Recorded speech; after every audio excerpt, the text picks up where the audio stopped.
We came out here to watch the game, but as you can see, there's no game on because something's wrong with the cord. Hey, everybody. Welcome to Five Boys in a Business podcast. You can catch us on all the podcast channels, venues, places of such. Platforms. So that includes iTunes, SoundCloud. YouTube. So we're here again this week talking about business and boys. Business and boys and business. Let's talk about that weekend. What we do this weekend. I don't know, because work started out this Monday boom, welcome back, it's Monday. You can't remember what we did this past weekend? I'm having a hard time because I'm so in the middle of everything going on right now at the clinic because there's so much change going on. Change is good, though. It can be. Change is constant. This is what you have to remember. Change is always constant. Listen, whatever. Change. Change, schmange. I would just like things to be the same for a little bit. I'm good with change. I actually am the institutor of change quite frequently, but when it's not my change we're instituting, I'm not very patient. So, having said if you're moving furniture around and you're heavy with I'm very happy with change. Yeah, exactly. But we had the entire staff read the book, Who Moved the Cheese? Who Moved My Cheese? Which is about change and embrace it. Embracing Search for change and do it. Now I want to stab my eyes out because of the amount of change. Yeah, but that's okay. It's really not a big deal. Things always work out. A year from now, you'll look back and go, "There really wasn't that big of a deal." It is right now. It's not. I am convinced that there is no problem out there that can't be solved some way, somehow. It's not that. I actually enjoy the struggle of chasing my cheese.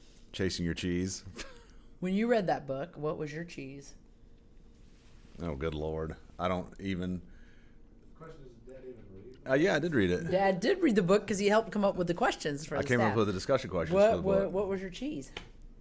Well, I mean, I think the book was very metaphorical insofar as whatever change might be in your life. And I think in the context in which the book was written in the late 90s, you're coming off the big tech boom. A lot of people, it was written my opinion is that book is about 20 years old. I think it was published in 98. I've described it as very chicken soup of the soul, late 90s, very after school special-ish.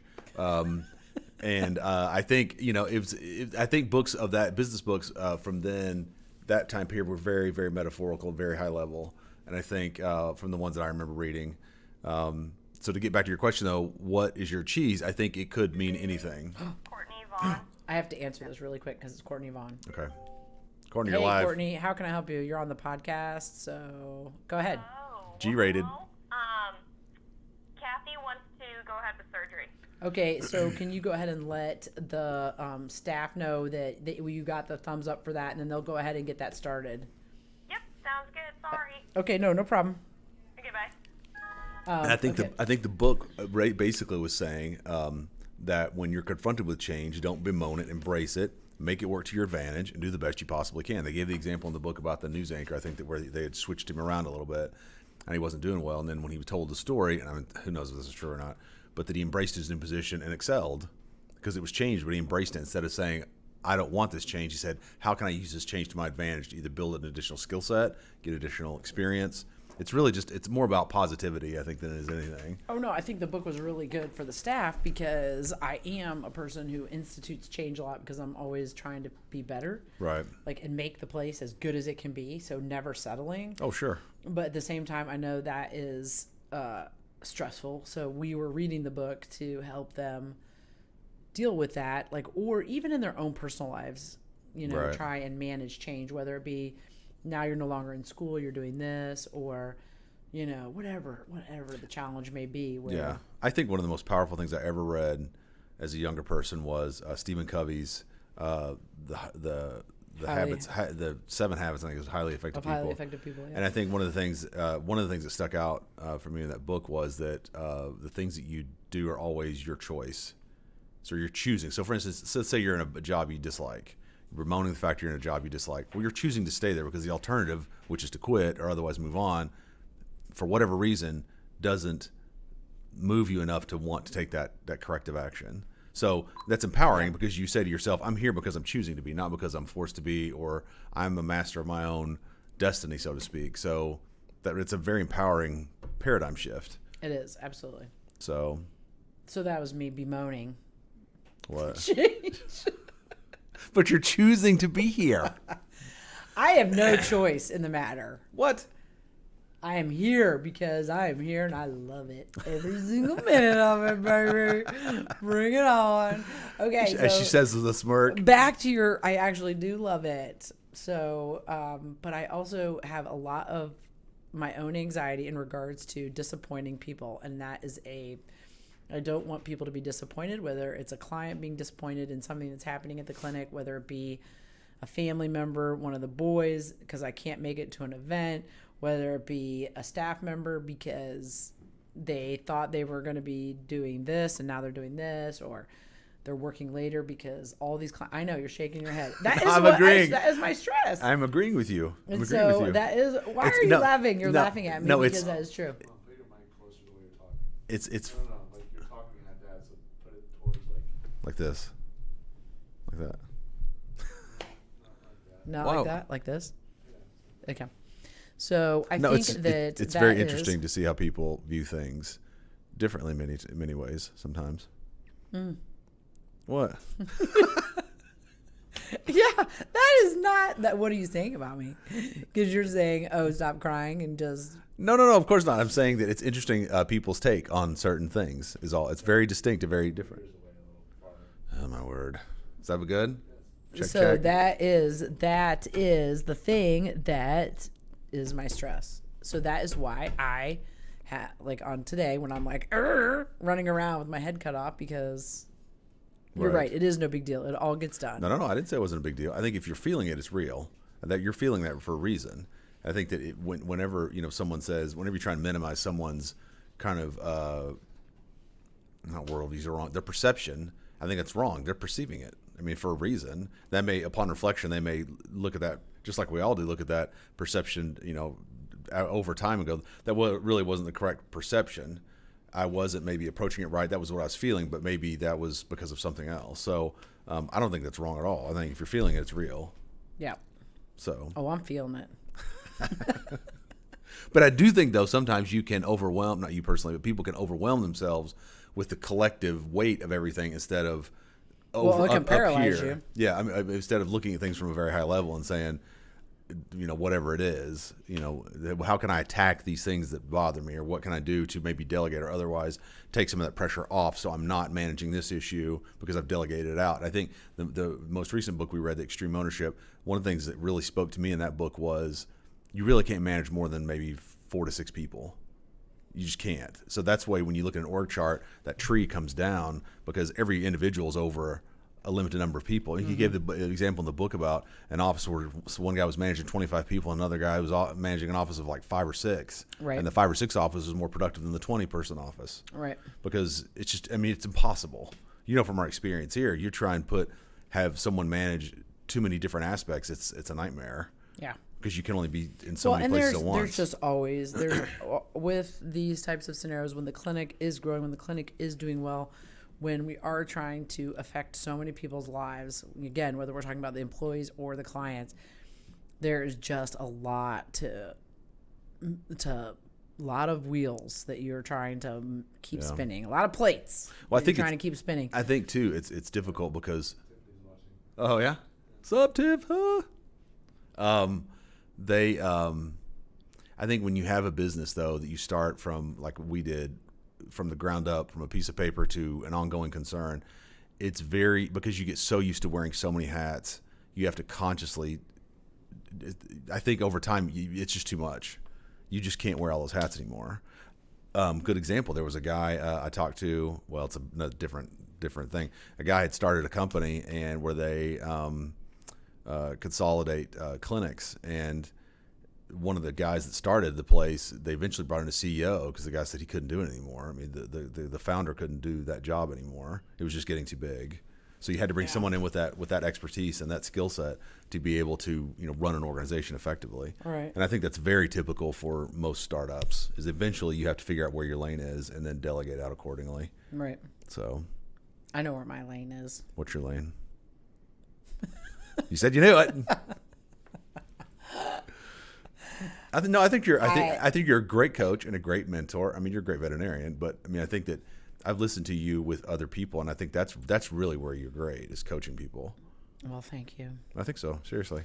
So now back to your original Sorry. question. Big soliloquy alert. Back to your original question of what did we do this past weekend? Yep. I do remember that we have a incognito Amazon purchaser. We're sitting on the couch yesterday, and an Amazon truck shows up, which isn't too atypical. And literally 2 seconds later, a gray Amazon truck pulls on. I was like, what is going on? What, do they come get the package? Wrong thing? So we open it up, and the boys have this. They've been buying metallic balls, little balls that are magnets.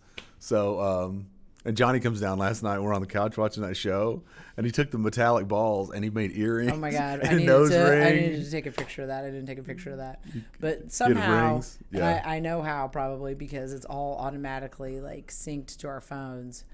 But It's not phones. Well, yeah, it could be phones. But, iPads, phones, computers. well, no, they're not Our buying that. youngest child now is like privy to Amazon. He understands Amazon. Oh, I told you we were the other day. We got some packages from Amazon, and he opens it up, and it's a Fortnite backpack. He goes, "Oh, my backpack." I'm like, "Who bought that?" And then I did. I clicked on the ad. I was like, "Of course you did." Thanks, Google. Oh wait, Appreciate it. And not only your Fortnite backpack also can come with a Fortnite lunchbox. Just A click Fortnite here. gun. I'm like, And- what are you doing? And a Fortnite gun, exactly. I don't know who's calling me. Terry Russell. So yeah, we've gotten a lot So- of the Amazon guys are getting a workout coming to our house. Oh my God, it's just. You remember the time when he ordered the robot? Ooh, yeah, the Joby or whatever it was. Whatever it was. He was so excited. We got this thing, and I opened it up. I was like, holy smokes. He goes, oh, Joby. And I was like, what? This is a robot? Voice activated robot? And we looked, it's like, $800. That's going back, buddy. Take one. Good luck. That's about as close as you're getting to the Joby. That was so funny because he was like goes, "What's crying wrong?" about the Joby. I was like, something's wrong. It's broken. Really, it's the wrong color. I want my Joby. Oh my gosh. That doesn't top. I was thinking about this today for some reason. I remember this is years ago. The kids were really little, and we had all their Christmas presents in Emily's office.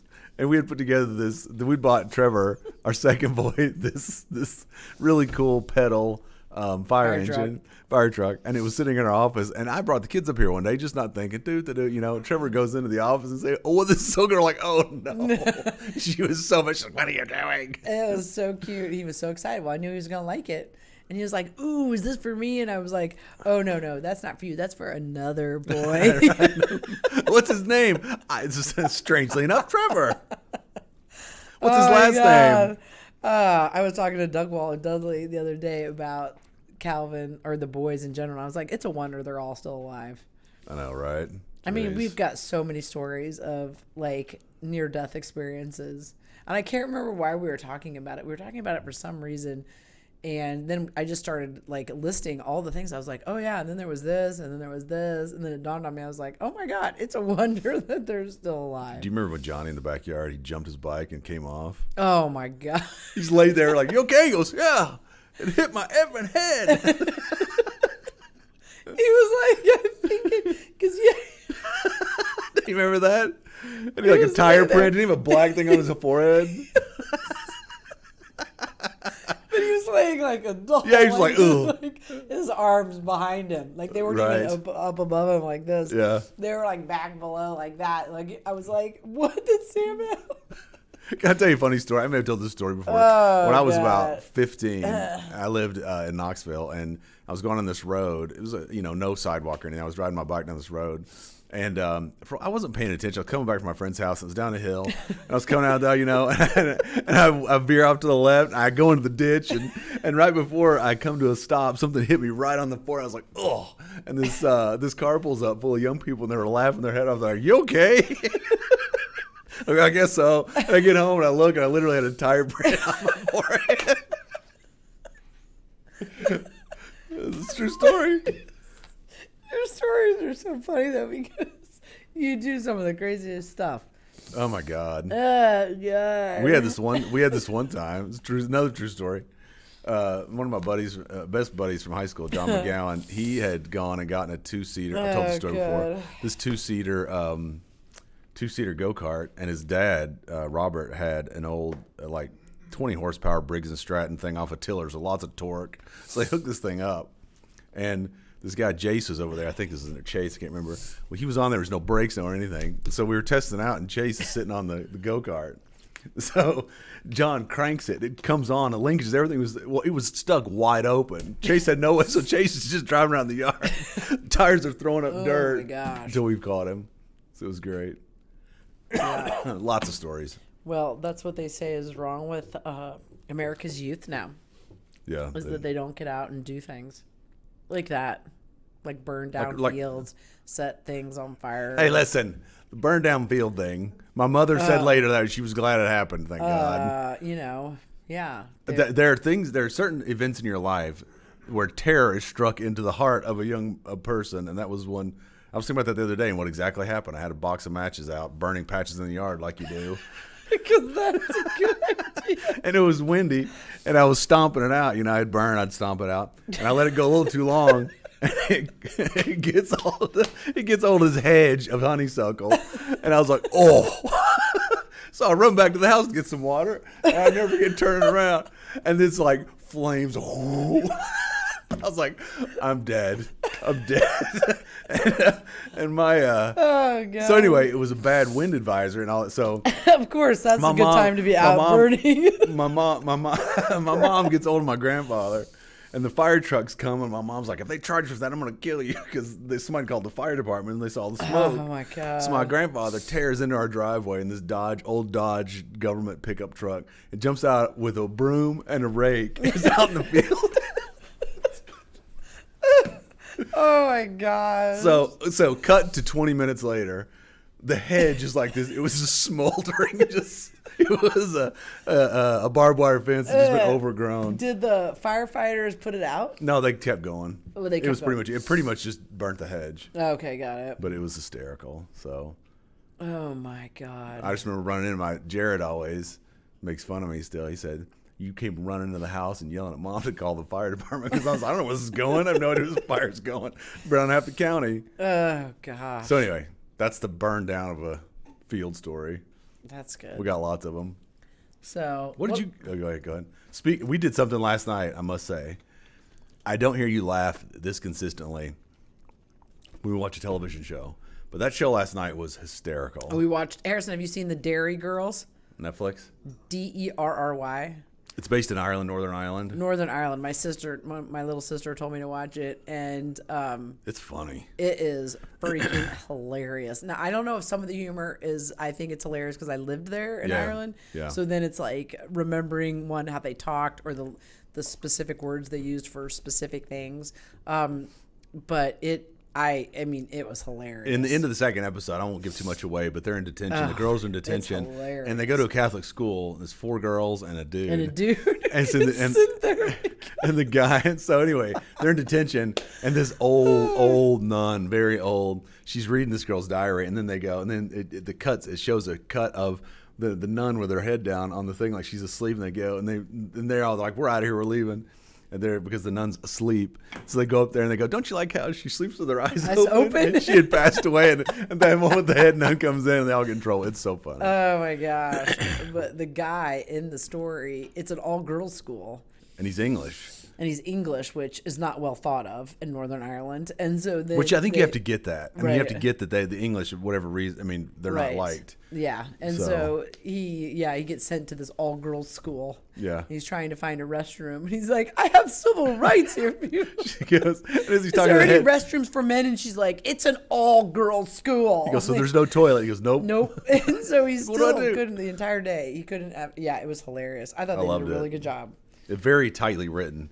And it reminded me a lot of, I've seen most of Guy Ritchie's movies. He did Lock, Stock, and Two Smoking Barrels. Yeah, it was similar to that. It's that very, kind of very punchy humor. like Yeah. that. But I mean, it was just, I thought it was just very tight.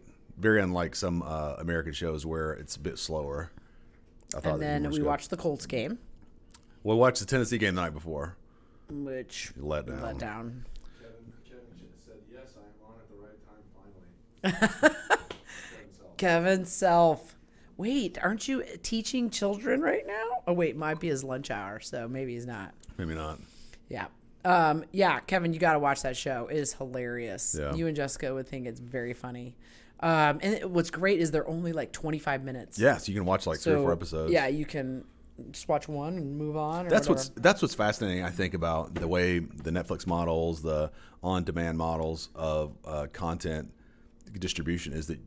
And now you go, because I'm a big fan of the show Billions on Showtime, and it comes out once a week. And you're like, this is just. Can I just sit down? I got 3 hours. I want to watch 3 episodes. That's how Disney Plus is going to be. Well, you know what? They haven't read Who Moved My Cheese, because if they had, they would know that they need to change in order to keep up with the times. There's an argument to be said that the show is more relevant when it comes out week to week because it dominates the conversation for months, while Stranger Things 3 comes out, dominates the conversation for 2 weeks, and then it's over. Do you really care if you're making $400 million? Yeah, but isn't it about downloads though? I mean, if Stranger Things, for instance, gets. Yeah, I think it's about keeping up. I truly think it's about keep being relevant. Don't you think they'll Being relevant, though, isn't that... Stranger Things is relevant for a month and then it just goes away. Yeah, but it's Well, all I about. get that, Yeah, but okay. it's all about, in my opinion, it's all about eyeballs. But And I'm if- the consumer, so... No, but I think people though, people though, I do think that people though gravitate to the things that save them the most time, and they consume content on their time. So if I'm on vacation or I'm at a conference and I want to sit down and binge watch something, then I'm going to watch that over something that I have to wait weekly for. No, I agree. I want to binge watch it, but I mean, I can see both sides. Going back to the torture or like the moment like in your life where you're like, oh crap, like Right? The torture. Yeah, like where you instill fear in somebody's... Going back to that happened to me for the first time when I was throwing pumpkin candies at the cars on Halloween. You and Jack. Oh yeah, Bankrupt? good God, that's a long time ago. Oh, that was hilarious. You guys were on the other side of the neighborhood, and you were throwing candy at cars. Side note, Tiffany said great podcast. I could add some details to the field on fire story. I bet you could. I bet you could, Tiffany. Yes, you need to call in, and then we'll put you on the podcast. Actually, Tiffany. call my cell phone. Call your cell phone. Call my cell phone. Call I'll put you on Richie's speaker. cell phone, Tiffany. Seriously. So the candy, throwing the candy, was your first time of, yes. You know why? Because you actually believed. It was hilarious. So here's this child who really is not a troublemaker. And he is out in the neighborhood with Jack Pancratz, who he's known for his whole life. And then they were over on the other side of the neighborhood. And he comes home. We don't know any information except for that he comes home. 5 or 6. Oh, no. He was probably 7 or 8. Oh, really? That old? You were probably 8. You were probably 4th grade. How old were you? No, 3rd grade is when we moved. So, yeah, you were probably 2nd grade. Yeah. No, I was not second grade. I was way older than that. I was probably like 4th So grade. you're Okay. already at old LG? Yeah. Okay. Okay, so he comes home, and his question to us is, I don't know, you might have been, was this when Dad was doing claims? Yeah. And he said to us, do people get put, no, you asked, which question did you ask first? The question about, do people get to eat lunch in jail? I think that's what he said first. And then the second question, so do people get to eat lunch in jail? I think is the first question. We're like, well, yeah, I mean, they feed them. You're there. Yeah. You know, you get It's not 3 great squares food, a but day. yeah. You know, and then, you know, that went on. And then the second then later that day, it was, do you get in trouble? Do people get sent to jail for throwing candy at cars? And we're like, what? No, I don't think so. And so he goes, then it came out that they got, because didn't a car stop you guys and was like, I'm calling the police. If you don't stop throwing candy, you can really do whatever. Right. Well, at least you're just throwing candy. We've thrown other things. I In Ireland, we would sit. They had these very high, like 8-foot walls, right. like cement walls around all the neighborhoods and houses. I don't know if that was their fencing. I don't know. It was just strange. Well, they feel like they were 8-foot walls. They probably weren't because I was in 4th grade, and we lived across the street from an apple orchard, which of course was Right. haunted, and so. Because Because it is an apple orchard, and they, of course, in Ireland, there's all these houses that are run down. Right. So there was a house on the apple orchard that, of course, in my head as a kid is like 100 acres. Right. And you were never allowed on the property. And there's a rundown house, and that's where the ghost lives, the witch lives, the ghost. And so we would never go over there, but it was really scary. Right. Well, on the edge of that property, like there was a street, and on both sides of the street there were apple trees that were kind of coming up over the street. Right. And so you could stand on the cement walls and climb up the tree. Well, then we did that and then threw apples at the cars. And same thing happened to us, Harrison. Some car goes, like, stopped, and, like, of course, we're, like, all running for the hills or whatever. And so, yeah. I got to the house, and I started confessing all the things that I had done badly. And I was like, I swear, like, I didn't mean to do this, God. Like, I swear, I don't think Oh, gosh, it's funny the way. I tell people I don't like Power Rangers, but I really do like Power Rangers. Oh, gosh, it's funny. Your all stories are so tame compared to mine. I mean, oh, goodness. I can only. we threw an apple at a There thing. was one story where it was in Geneva, and me, Michaela Rothenberger. Okay, wait, I got to answer this for Michaela. We got a surgery coming up. I have to answer. Hey, Michaela, how can I help you? Hey, do you want Ace and Tor for Peyton? Or what would you like?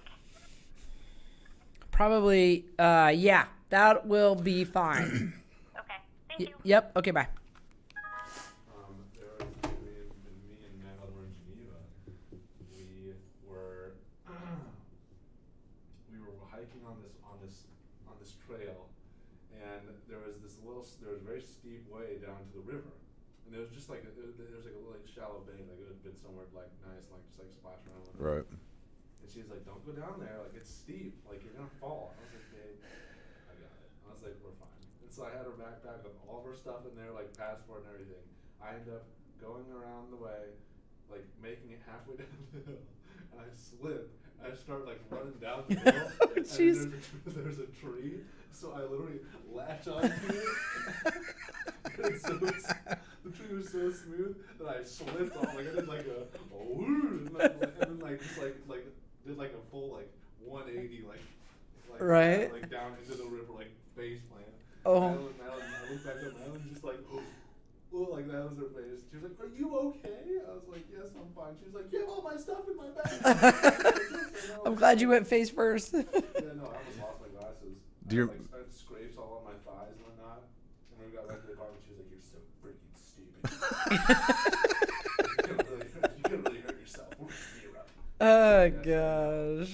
That's Sorry, funny. trying to make things more lively. It's two Geneva dudes were across the bank of the river going, stupid Americans. That's right, exactly. Do you remember the time we were, I think you were with us, we were in Tennessee, and then he and Jared went over on the rope swing, and Harrison was going up, and he slipped, and we hear, he slipped down. Oh, goodness. Yeah. Nothing that will ever compare, though. You were with us with Jared, weren't you, when the boat died? You weren't there. It was me, Jared, or me. Anyway, we took my dad's pontoon over to the rope swing across the lake, and it wouldn't Your start. dad's pontoon It that's wouldn't on his start. yard right Yeah, now. it wouldn't start. So Jared goes, "We're gonna swim it back." I was like, "You're not gonna swim this thing back." So I finally get a hold of my dad, and he gets a hold of his neighbor. So his neighbor brings his fishing boat over, and they're towing his back. And his neighbor wasn't paying attention, and my dad goes, "Watch it, Bob," or whatever. So Bob guns it and then kicks the boat around and smacks right into the dock. It's like, wham! Never a dull moment, man. So Never a dull moment. that was the trip in Tennessee. That was the trip that we took. And Harrison, I got a picture of Harrison in the canoe because my canoe was still there. And Harrison's like, just because he'd been crying because he didn't want to get in the canoe. So. They're not stable. And the most recent trip, when we had the boys down there, when you graduate high school, my dad said they can't take that canoe out because my dad had taken this canoe and put like tar on the bottom of it to fix a hole, but it didn't fix the hole. So I took all Harris. I go, paddle fast. Oh, gosh. Well, he put tar on it and then painted it yellow, listen, which is what you do, of course. At least, your family, not your siblings, because but Right. your extended family, your siblings are wonderful. Your extended family has never left you short of information and stories. Stories, oh God. Like it's just if endless supply, a pipeline. If Tiffany is still watching, I have a great MGB story. My dad had bought this car for my sister, like a 1975 MGB in the mid 80s, and it didn't run. It was just the biggest piece of junk. And one time, Tiffany, there's a couple stories. One time, I was a freshman in high school. You're dumb. You don't know what you're doing. So we get to the stop sign on the way to school, and it dies. And she goes, "You got to help me push it." And I go, "Nope." I get out and start walking. And as soon as that happens, a bus goes by. I was like, "Oh, my God." So, Tiffany, thank you for You were forgiving such me. a good. I was such a good brother. You were such a good brother. So we finally got it off the road, and then my dad shows up and gets under the hood and jerks out a cable and go, "Here's your problem." It's like, because we know that. Well, I'm 13. I have no idea. I just want to go to school. Oh my gosh. So, and when Tiffany finally got rid of that car, she bought a Nissan Sentra, and we had to, it was at the top of the driveway. The MGB was, she traded that in. And I remember riding with her to the dealership, and she had to push it off and pop the clutch to get it started. So you get to the dealership, and she tosses the keys or whatever to the dude, and then they go to start, and it wouldn't start. So they had to like push it to the back of the dealership. It was great. She said, "Still watching, and you still owe me for that." So yeah. Oh gosh, yeah. So that's fun because you Yeah. always have such good memories. Yeah, good. Yeah, it was fun. It was yeah. Good Funny stuff. things, Good stuff. Very funny things. Yeah. So yeah. So back to Who Moved My Cheese. Yeah. And Netflix Right. are adapting, don't you think, to the changing? Oh, I think that they're setting the stage. landscape They're setting the stage, and I think that they are the ones blazing the trail. And I think everybody in our neighborhood, they're putting in fiber optic for internet for ISP. And I think if that's true to what they're claiming, it's 10x what broadband is. Network TV is pretty much dead in those pockets. I mean, not if they can ever get it to where people have it, the penetration's really, really high. I don't see how network TV survives. Well, I think as you get more and more like applications that you can watch live TV, right, like because I think people still want their news and sports. right. But as far as entertainment content, I don't even know. I mean, you could watch everything via an application now instead of. Well, think about, like, say, for instance, our DirecTV accounts. I mean, there's 600 channels, and it's just too much content to ever be able to consume. But there's so many things that I watch maybe 3 or 4 channels out of Right. 600. I mean, so all those other channels are just, they don't get Well, any, and can't now get any I viewership. think the real help is now the TVs, the smart TVs, which everybody's like, oh, everybody can see in your house now, or what, however they're worried Right. about that. You know that they're gathering information about your habits and da da da, That which way is bye-bye a long time ago. which is though. definitely probably true. I don't know. I don't really care. But and my other sisters are probably at home going, "Oh my God, you should care. You should really care." I'm like, I don't really care. Well, Alexa's really the thing that you got to watch out What do you for. say, Harrison? That's true. What's true? They collect data. They've been collecting data, though, forever. People could say, I mean, people always talk, I mean, think about the frequent shopper cards, the Emalius cards. I mean, they've been doing that That for was all decades. a form of collecting data. Yeah. Millions or billions of people that have smart TVs. Like, just like you're not that important. Right? Collecting Yeah. data, so you should not be worried. Right, Right. exactly. Same thing happened with Xbox One recently. People were getting spied on By hackers? How?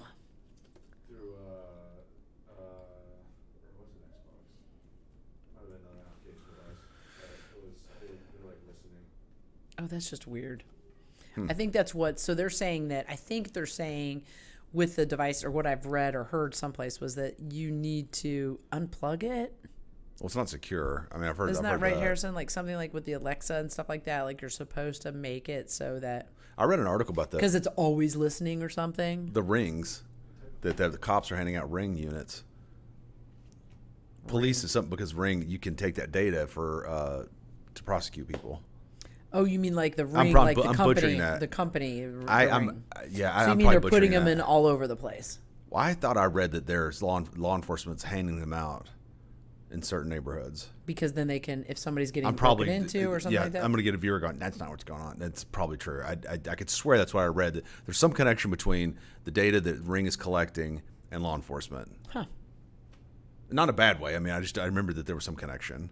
Like they were requesting, law enforcement was going to Ring and saying, "Can you give us this information Huh, for interesting. for investigative purposes?" Right. I could be wrong about that though. Did Ring do it? I don't know.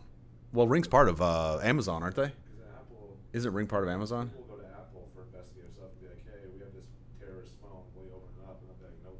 Well, they put that was that big controversy several years ago. Remember? Yeah, with the bomber. Part of the privacy, like of the person, which I get all for trying to get their phone, but I kind of agree with Apple on that one. Yeah, I agree. Like I get it, but Anyway, getting back to Who Moved Your Cheese? Who Moved My Cheese? Whatever the name of the book is, I can't remember exactly.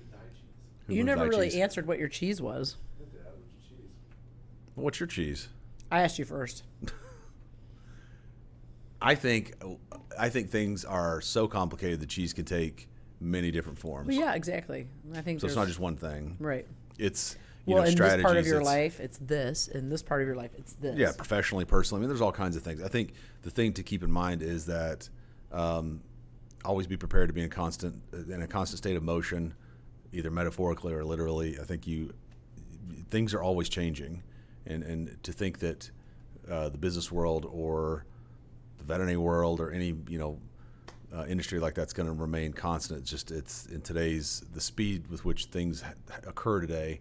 It'd be silly to not assume that that's going to happen and not embrace it and utilize it. I mean, I think change is good because it opens up opportunities. I've been a firm believer in whenever there's a problem, there's 2 or 3 opportunities to solve it. And to No, move I agree forward. with that. I think the whole saying of when one door shuts, another opens, or whatever. Well, even like in our case, I mean, you were talking about adding people, things like that. Sometimes those things are good. Growth, that kind of tension between growth and the need to use resources, it helps because it makes you rethink and step back and go, okay, is this really how we should be doing it? I mean, should we be doing it this way to eliminate the problem at its root? right. Like the book that I read, I think it was Simon Sinek's book, Start With Why. He talks about in the very beginning of the book about American car makers and Japanese car makers in the 70s and how American automakers had a mallet at the end to make sure the door fit at the end of the assembly line. And whereas the Japanese didn't need a mallet because they designed it to fit on the drawing board. Right. So they went to the root of the problem and fixed it before it ever started. Right. And then his point with that was to I don't remember exactly his point, but I remember the story. And it was mostly, and if my memory serves, is to fix those problems before they start. Design the system. That's what it was. Design the system to work. Yeah, to work before. So the system Spend isn't the time to design the system. yeah, the system is not, and within the context of his book, and the title of the book was "Start With Why," was go back and see what motivates you. That's your system you're trying to build. What are you trying to accomplish with your own personal why, business why, whatever. So, have I dropped too many titles of books? Why? No. It's a great book. It is the year of the book for All Star Veterinary Clinic. So I think that whenever you have change thrust upon you, that is always, always, always an opportunity to embrace it and be better and have that outcome be positive.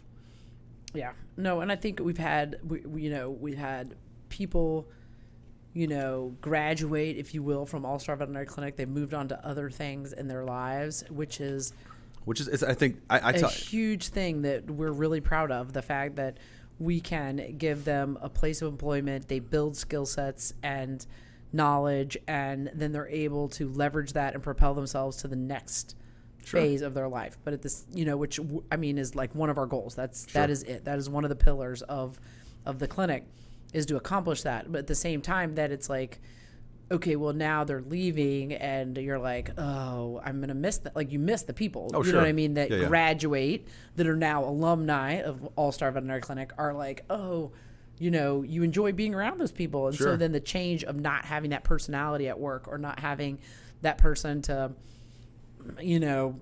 help you accomplish this task at work, or whatever, that's where I think the change is hard. And when it's happens, it's just one of those things where it's like, all right, I just got to get to the other side of this. I understand and I see the value behind what we're doing, and I'm really proud of what we're doing. But at the same time, I'm like, But I do think, though, within that context, I think you say people that graduate, it presents an opportunity for us then to say, okay, well, this person's completed their employment arc. right. I think that's very typical. People will get to positions all the time where they feel like they've gotten about as far as they could go.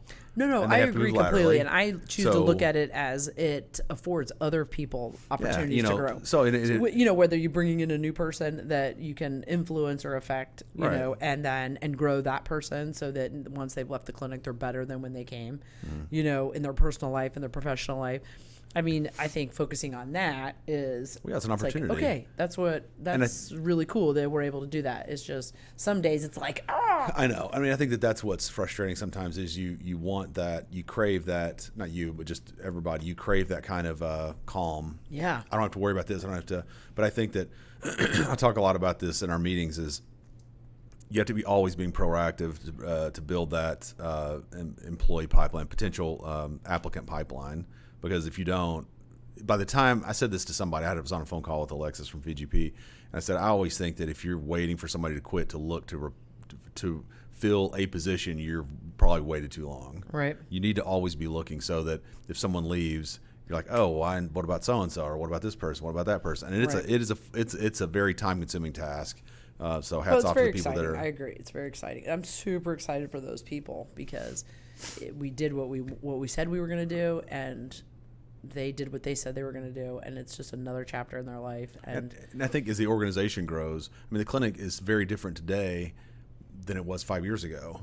Very different, because we've grown personally, and our systems have grown, and our processes have grown, and our outlook's grown. So, I mean, I think that, I don't know, it's kind of, you look at that sometimes and say, this individual fit now. So now they're moving on to whatever. We're bringing another individual to now fit where we are in the clinic right now, right, to propel you forward. So I never really look at it from a negative standpoint, except, excuse me, insofar as it's time consuming to find people, train, that kind of thing. But I don't think it's ever a lost opportunity when you have these things kind of thrust upon you. Right. So. Okay, so what do you have looking forward to this week? Anything exciting? I thought we had More cross country. Yeah, cross country coming up. Boys ran an awesome race. Holden had a great race last week. I should say it's one of the first times I've seen him do it, but at the end he really kicked it in and he was 15th overall out of probably maybe not quite 100 kids. It's close. Yeah. So he did really well. I don't know how Johnny did. I wasn't in his race. Johnny got a PR, but he was really mad. That was the day he was really mad at me. Yeah, he was not pleased, and you weren't pleased either. I get off of work. I go all the way over there. Go. You're not going to yell at me, dang it. So I went upstairs and tapped him on the shoulder. I was like, you got to go apologize to Mom, bro. Oh, so why? Just go apologize. I was at the meet, and luckily it's like I could get there because it was later, and it was a pretty flat course, so I think he was trying to go for under 11 minutes. That's what he was mad about. And, of course, me being the competitor that I am, I'm like, Johnny, you got this, go, John. And he took it as, like, I was yelling at him. And I'm like, well, I am yelling at you, but I'm not, like, yelling at you. And he was so mad at me after the race. I was like, I saw you twice during the entire race. I'm not sure I'm the reason that you didn't run under 11 minutes. Okay, real quick. I'm just going to go out on a limb here and say, probably wasn't me who kept you from running under 11 minutes. However, just so you know, you got a PR. Just saying. Okay, never mind. Go ahead. And so I was like, oh no, you did not just yell at me about your race. Because I was like, there's some personal responsibility here. And he marched off, and I was like, go get your stuff and meet me, get your beep beep back to the car, and let's go home. Do you remember Harrison's flag football experience at Cherry Tree? Just briefly. I remember Harrison was playing flag football, and he was just like, ugh. Oh yeah, I do remember. And then we were on the sidelines, and it was like, gosh, there's just no intensity out there. Like, second grade, flag football, not even real football. And your dad was there, and he's like, I'm just shaking his head going, oh my word, first child syndrome over here. Oh, goodness. So yeah, well. No, but I think I'm very proud of the boys and what they've been able to accomplish from a running standpoint. Trying to think of what Calvin's been doing. Running to Amazon, away from running to Amazon. Oh, gosh. Trevor, we got the Providence Dinner coming up next week. Providence Dinner is Trevor next week. Trevor speaks. Trevor's speaking at the Providence Dinner. Yeah. Who's he introducing? I forget. Father John. Okay. And he's telling everybody thank you for coming. And Is that Garen? Is that Garen? Yeah. So, yeah. So we got that. So, Harrison, next week we're back with another podcast. Is that correct? Yeah. So that's probably it for this week. That's probably about it. All right. If you have any questions or whatever, comments, let us know. Stories of your own, please let us know. Actually, yeah. Holler at us. We'd love to share I got an arson story for you. Yeah, bring it on. No, actually, that's it. Yeah. Anything else you want to add? We'll drop stories every week. I got a bunch of them. So they don't involve throwing apples. We'll cut it off there and save some stuff for next week. Thanks for watching. Thanks for listening. Yep. On all podcast services, don't forget. And check out our merch store at asvcmerch.com. And I'm Emily, and this is Richie. And thanks for watching. This has been 5 Boys in a Business. We'll see out. you next time.